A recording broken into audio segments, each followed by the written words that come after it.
Everyone, இன்னைக்கு இந்த வீடியோல வந்துட்டு நம்ம என்ன பார்க்க போறோம் அப்படின்ற மாதிரி கேட்டிங்கன்னா, presenting Oreo for the first time in India.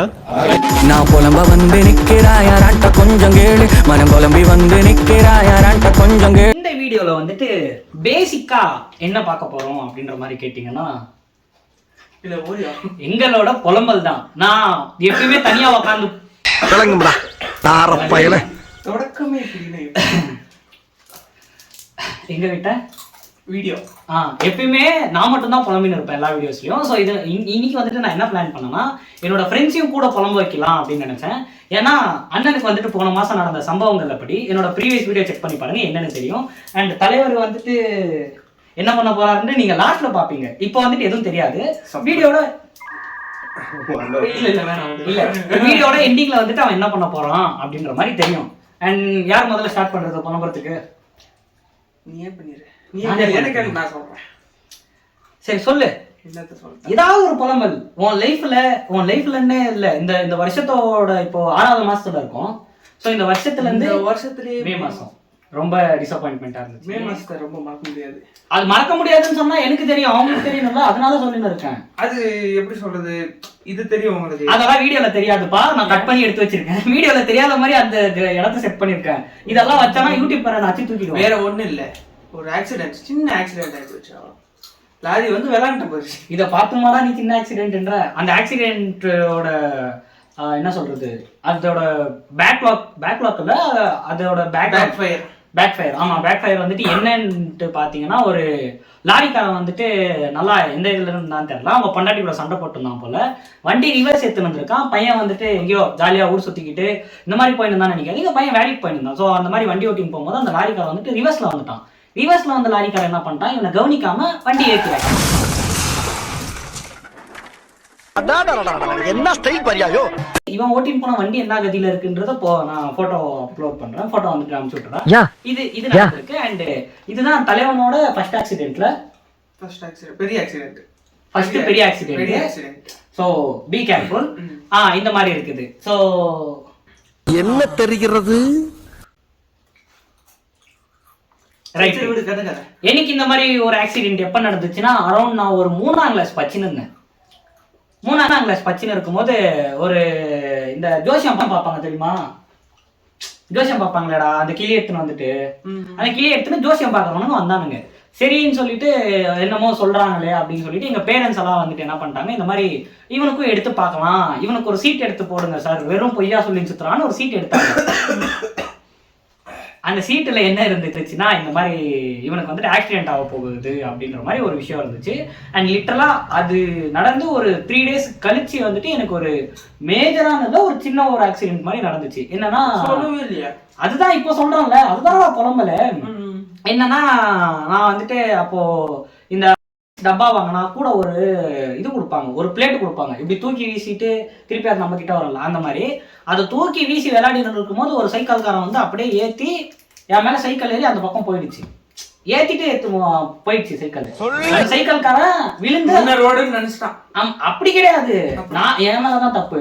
ஏன்னா நடு ரோட்ல போய் விளையாடி வந்தா எவனா சும்மா இருப்பான். ஸோ சைக்கிள் ஏத்திட்டு போயிட்டான். அவனையும் பிடிச்சி அடிச்சுட்டாங்க, என்னமோ ஆயிடுச்சு. அண்ட் அதுக்கப்புறம் வந்துட்டு நான் அத்தனை நாள் எங்க அம்மா கிட்ட கெஞ்சி கூத்தாடி கேட்டு இந்த பூஸ்ட் ஹார்லிக்ஸ் எல்லாம் இன்னைக்கு எனக்கு அப்படியே தட்டா எடுத்துன்னு இந்தாப்பா சாப்பிடு, வீட்டுல ஏறி எங்கேயும் போவாத அப்படின்ற மாதிரி சொல்லிட்டு இருந்தாங்க. ஸோ இதுதான் என்னோட புலம்பல். அந்த ஆக்சிடென்ட் சினாரியோல எனக்கு சின்ன வயசுல நடந்த ஒரு ஆக்சிடென்ட். ஆனா அதுலயும் ஒரு நல்லது இருக்கு. எப்படி சொல்ற? ஹார்லிக்ஸ், பூஸ்ட், காம்ப்ளான் அது அன்னைக்கு ஒரு நாள் தான் கொடுத்தாங்க, மறந்தாலே நான் தொடக்கூட விடலையே, அதான் ஹைலைட். அண்ட் தங்கள் கருத்து? ஹாஸ்பிட்டல்ல இருந்தது சொல்லலாம்டா. போய் ஹாஸ்பிட்டல்ல இருந்தோம் நம்ம. ஆமா, ரொம்ப நடக்கல. எப்படி இப்படி இப்போ ஒருத்தவங்க சொல்றாங்க தெரியுமா, ஹாஸ்பிட்டல் ரொம்ப நடக்கும். அப்போ இது ஆறதுக்கு முன்னாடி என்ன அது என்ன இருக்கு, அப்படி என்ன இருக்கு, அங்க என்ன இருக்க போகுது அப்படின்னு நினைச்சேன். ஆனா அங்க போய் பண்ணிச்சுட்டு ஆனா தான் தெரியுது ரொம்ப ஒழுங்கு வச்சு செஞ்சுவாங்கன்ற மீன்ஸ் நம்மளுக்கே ஒரு மாதிரி ஃபீல் ஆயிரும். இல்லப்பா நம்மளால முடியாது, டிமோட்டிவேட் ஆகிற மாதிரி அந்த பிளேஸ் வந்துட்டு நம்ம. நீ இப்ப படுத்து கிடந்த பெட்ல எத்தனை பேர் படுத்து செத்து போயிருப்பாங்க, அந்த மாதிரி எல்லாம் இருக்கும்ல, அந்த மாதிரி இருக்கு. மீன்ஸ் அங்க இருக்க முடியாது உன்னால. ஆமா நீ போய் அட்டன பெட்ல கூட முன்னா நாள் கூட யாராவது செத்து இருக்கலாம், அது சொல்ல முடியாது. 2 days ICU-ல இருந்திருக்கேன். அது ஐசியூன்னு சொல்லாத நீ, ஐசியூன்னு சொல்லாத. இவனுக்கு ஆக்சிடென்ட் நான் அப்போ கால் பண்ணிட்டு மச்சான் ஒரு குட் நியூஸ் என்னடா, நாங்க என்ன நினைச்சோம் சும்மா அப்படியே ஏதோ ஃபோன் பண்றான் போல, அமௌண்ட் எதனா வந்துருக்கு போல, பிரியாணி எதனா வாங்கி தருவோம் அப்படின்னு நினைச்சுன்னு இருக்கோம். I am too busy in loving the people who love me, so I don't have time to hate people who hate me. என்னை நேசிப்பவர்களை நேசிப்பதற்கே என்னுடைய நேரம் போதவில்லை என்பதனால் என்னை வெறுப்பவர்களை வெறுப்பதற்கு எனக்கு நேரம் இல்லை. இப்போ இதை நீங்க டபுள் மீனிங்ல கொடுக்கலாம். டபுள் மீனிங்ல கொடுத்து ஒரு விதமான ஜில் மீம்ஸ் எல்லாம் போட்டு அப்படியே ஏதோ ஃபோன் பண்றான் போல, அமௌண்ட் எதனா வந்துருக்கு போல, பிரியாணி எதனா வாங்கி தருவோம் அப்படின்னு நினைச்சுன்னு இருக்கோம். ஒரு குட் நியூஸ் அப்படின்னு சொல்லிட்டு எனக்கு ஆக்சிடென்ட் ஆயிடுச்சு, நான் இந்த மாதிரி ஐசியூல அட்மிட் ஆக போறேன் அப்படின்னு சொல்லிட்டான். என்னடான்ட்டு ஒன்றும் புரியாம அங்க போனா அந்த ஹாஸ்பிட்டல் ஒரு மாதிரி, அது ஐசியூ மாதிரியே இல்லை. ஐசியூனா மினிமமா நம்மளாம் படத்துல பார்த்த மாதிரி, படத்துல எத்தனை பேர் இவங்கிட்ட கேட்டாலும் வேஸ்ட்டு, படத்துல வந்துட்டு ஒரு ஐசியூல எத்தனை பேர் இருப்பாங்க, ஒருத்தர் இல்ல 2 பேர் மிஞ்சி போனா. இங்க அங்க ஒரு ஃபுல்லா அப்படியே ஒரு 20-30 பேர் இருக்கிறாங்க ஐசியூல. ஐசியூவே அவ்வளவு பெருசா இருக்குது. அண்ட் இதெல்லாம் முடிச்சுக்கிட்டு அவன் வெளியே வர்றதுக்குள்ள போதும் ஆயிடுச்சு. எனக்கு இந்த ஹாஸ்பிட்டல் அனுபவம்னு ஒன்று இருக்கு. என்னன்னா என்னோட சைல்ட்ஹுட் ஃப்ரெண்ட் ஒருத்தர் இருக்கான், அவன் இந்த வீடியோ பார்க்க மாட்டான், அந்த தைரியத்துல சொல்றேன். என்னன்னா சரி சொல்றாரு, சைல்ட்ஹுட் ஃப்ரெண்டுக்கு வந்துட்டு உடம்பு சரியில்லாம ஆயிடுச்சு.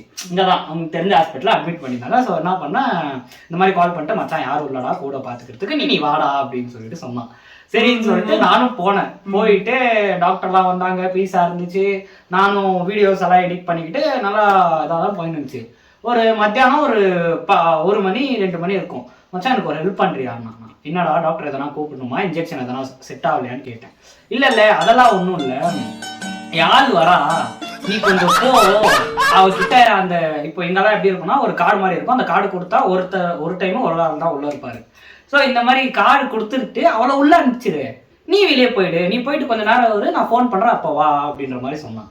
அண்ட் இதை விட ஒரு கிரேசியான திங் என்னன்னா, என்கிட்ட அவன் சொன்னது மச்சான் 10 நிமிஷம்டா, அதுக்கப்புறம் நானே ஃபோன் பண்றேன்னா. அவன் வந்து 10-20 ஆச்சு, 20-30 ஆச்சு, 30-40 ஆச்சு, 1.5 மணி நேரம் டே இருக்கிற 1.5 மணி நேரத்துக்கு அப்புறம் ஃபோன் பண்ணான். அப்பாடா எப்படியாவது உள்ள போகலாம் அப்படின்ற சந்தோஷத்துல அட்டன் பண்ணா. டே மச்சான் அவளுக்கு பசிக்குதான், சாப்பாடு எதனா பார்சல் எடுத்துன்னு வரியான்றான். எப்படி இருக்கும்? என்ன ஜோக் காட்டுறீங்களா? என்ன ரங்கா ஜோக் காட்டுறீங்களா எல்லாரும்? அண்ட் இது எனக்கு நடந்த ஹாஸ்பிட்டல்ல நடந்த எனக்கு ஒரு கசப்பான சம்பவம். ஆமா, அந்த விசிட்டரா நடந்தது. என்ன இருந்தாலும் ஹாஸ்பிட்டலுக்குள்ள தானடா நடக்குது. அது சாப்பாடு விஷயத்தை பத்தி பேசலாம்னு இருக்கேன். Oh my god. ஒரு மனுஷன் எக் ரைஸை எவ்வளவு சாப்பிடுவான்?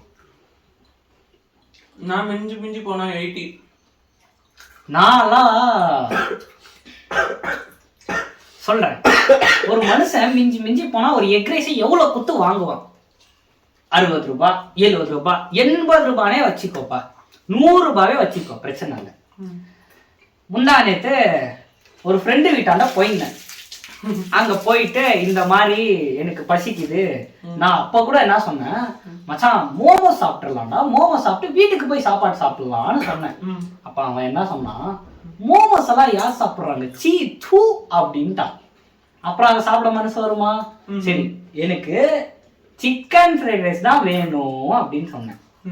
அதுக்கு அவன் என்ன சொன்னான், நான் கூட்டின்னு போறேன்டா ஒரு கடைக்கு, இது எனக்கு தெரிஞ்ச கடைங்க இருக்கு, ஆனா சிக்கன் ஃப்ரைட் ரைஸ் எப்படி இருக்குன்னு எனக்கு தெரியாது. அவன் ஒரு வார்னிங் கொடுத்தான், ரைட்டு.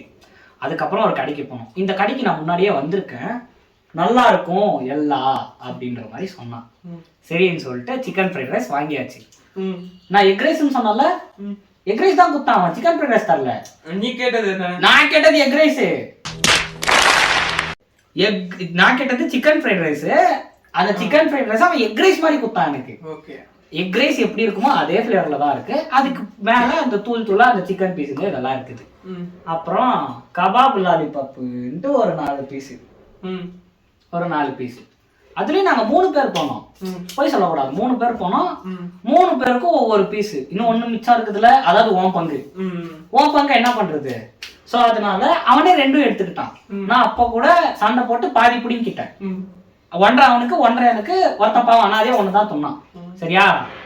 இது இருந்துச்சு, சாப்பிட்டு முடிச்சாச்சு, நல்லா இருந்துச்சு. எக் ரைஸா அதுக்கு ரேட்டிங்ஸ் 5க்கு ஒரு 2 கொடுக்கலாம், கபாபுக்கு 5க்கு 5 கொடுத்துடலாம். எல்லாம் முடிஞ்சிச்சு. போய் பில்லை கேட்டேன். ஆனா எக்ஸ்ட்ரா ஆயிட்டான் பில்லு அப்படின்றது. எவ்வளவு சொல்லியிருப்பான் மோஸ்ட்லி 3 பேர் போனீங்க. 3 பேர் போயிருக்கிறோம். 2 சிக்கன் ஃப்ரைட் ரைஸ் 250 2/3 250 இல்ல 3 400 ரூபாய். அதாவது 39,990 ஒன்லின்ற மாதிரி 390 390 ரூபான்னு சொன்னான். இதே நிறைய ஹோட்டல்ஸ் போயிருக்கிறேன். ஆம்பூர்ல நாங்க போனப்போ மினிமமா ஆவர பில்லு 300 ரூபாய் முடிஞ்சிடும். நாங்க இன்னும் அங்க கொடுக்குற அந்த சாக்லேட் எல்லாம் கையில அள்ளின்னு வருவோம். இது ரோட் சைடு கடை. ரோட் சைடு கடையில வந்துட்டு கரெக்டா ஒரு ஏசில உக்காரத்துக்கு சேர் இல்ல, ஒரு மயில் இருக்கு. எரியுதடி மாலா போடு ஒண்ணுமே இல்ல. அங்க நிக்கிற அங்க போயிட்டு வந்து பார்க்கிங்ல நிறுத்துவாங்களா, அந்த வண்டிங்க மேல உட்காந்து சாப்பிட்டு இருக்கிறோம். 390 ரூபாய். சொல்லவே இல்லையே நீ. இத தாண்டா மேட்ரு. இவனே தான் எனக்கு தெரியும். அந்த பில்லு பே பண்ண நான் வந்து கேட்டேன், என்னடா அது 390 ரூபான்றான், என்ன தெரியும் இந்த கடையை பத்தி உனக்குன்னா. உனக்கு வேற கல்ல சாமா வாங்கிட்டேன் என்னப்பா. இல்ல நான் அப்படியே நான் இப்படி கத்தின்னு இருக்கிறேன்.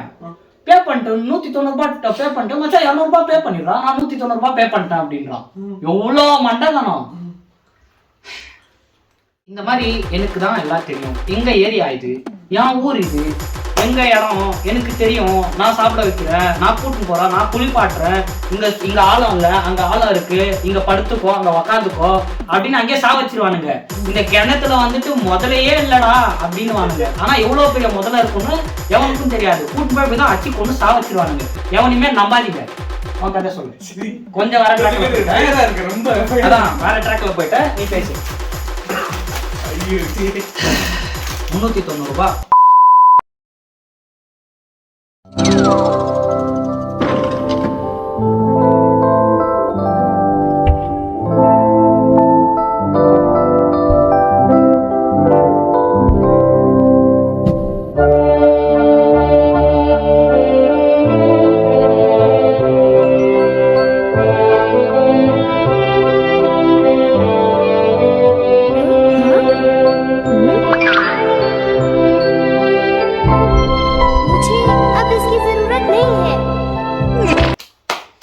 அடுத்து இதுதான் மெயின் டாபிக். பேண்ட் ஒரு ஆப் இருக்கு.